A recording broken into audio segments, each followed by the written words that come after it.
Hello friends, welcome back to this series जिसके हम सीख रहे हैं how to solve the math expression using stack. So इस सीरीज के अंदर मैंने आपको काफ़ी कुछ बता दिया था। पिछले वीडियोस में भी मैंने आपको एक ऐसा प्रोग्राम बना के दिखा दिया था जिसकी मदद से हम सिंगल डिजिट वाले एक्सप्रेशन को सॉल्व कर सकते थे और उसे थोड़ा अपडेट किया ताकि हम उसकी मदद से मल्टी डिजिट वाले नंबर को भी एक्सप्रेशन को भी सॉल्व कर पाएँ। ओके, देन हमने फ्लोटिंग पॉइंट के लिए उसे अपडेट किया था ताकि हमारा फ्लोटिंग पॉइंट नंबर वाले एक्सप्रेशन भी सॉल्व हो पाएँ।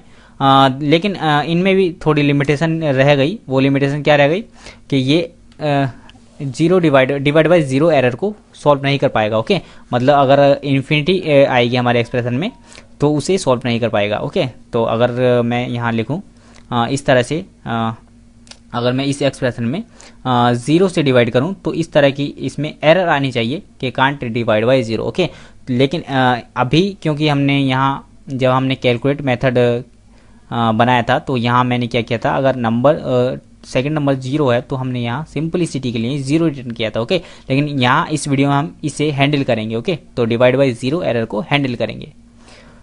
अभी अगर आप इसे रन करोगे तो आपको यहाँ मिलेगा इन्फिनिटी मिलना चाहिए या जीरो की एरर मिलना चाहिए, लेकिन अब ये इनकरेक्ट आंसर रिटर्न कर रहा है। ओके, ऐसा नहीं होना चाहिए। तो चलिए उसके लिए हम क्या करेंगे, यहाँ इसे मेथड एक्सप्रेशन में जाएंगे। ओके, जहाँ हमने कैलकुलेट मेथड बनाया था। ओके, और इसके अंदर जहाँ हमने यहाँ रिटर्न जीरो किया था उसके लिए मैं क्या करूँगा, सबसे पहले तो यहाँ टॉप में जाऊँगा और यहाँ एक वेरिएबल बना लूँगा, private static final string type का एक ले लेंगे, divide by zero equal to can't divide by zero. Okay, तो जब भी डिवाइड बाई ज़ीरो एरर आएगी तो ये इस तरह की स्ट्रिंग को रिटर्न कर देगा।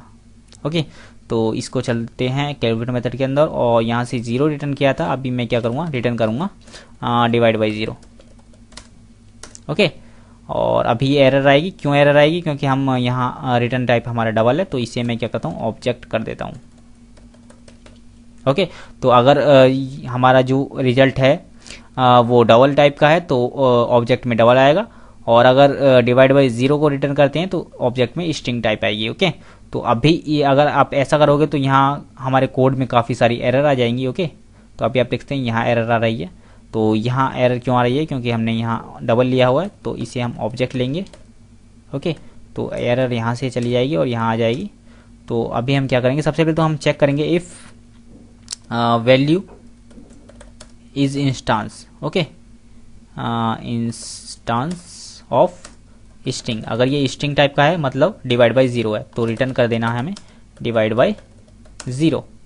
ओके, और अगर ऐसा नहीं है तो हमें पुश कर देना है डबल वैल्यू बना के। ओके, ये भी चलेगा।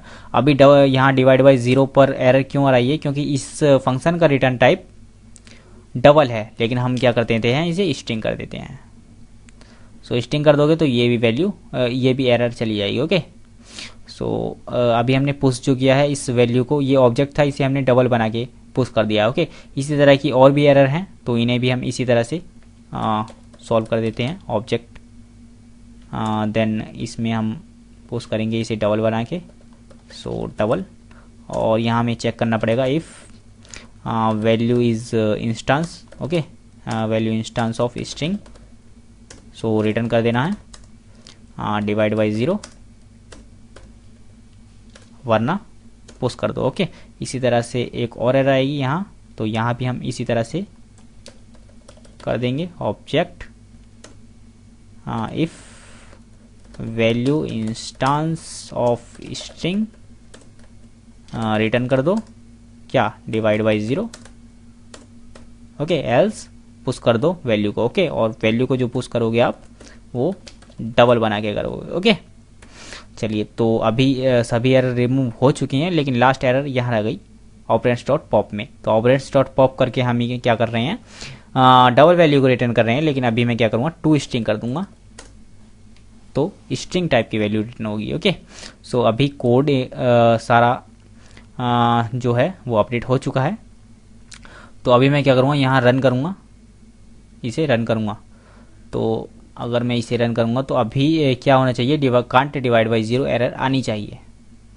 तो अभी आप देख सकते हैं यहाँ can't divide by zero error आ रही है। लेकिन अगर मैं क्या करता हूँ यहाँ 1 कर देता हूँ या 1 कर देता हूँ चलिए, तो अभी क्या होगा, डिवाइड बाई 0 एरर नहीं आनी चाहिए और हमारा आंसर आना चाहिए। आंसर आ रहा है। ओके, सो चलिए इस वीडियो हमने सीखा कि हम कैसे अपने कोड में डिवाइड बाई 0 एरर को हैंडल कर पाएंगे। ओके, सो अगर आपको ये वीडियो पसंद आया तो इस वीडियो को लाइक कर देना, चैनल पर नए हो तो सब्सक्राइब कर देना और बेल आइकन को जरूर प्रेस करना, ताकि इसी तरह की जावा से रिलेटेड वीडियोस आपको मिलते रहें या कोई भी वीडियो आपसे मिस ना हो पाए। सो मैं मिलता हूँ आपसे नेक्स्ट वीडियो में। Bye bye.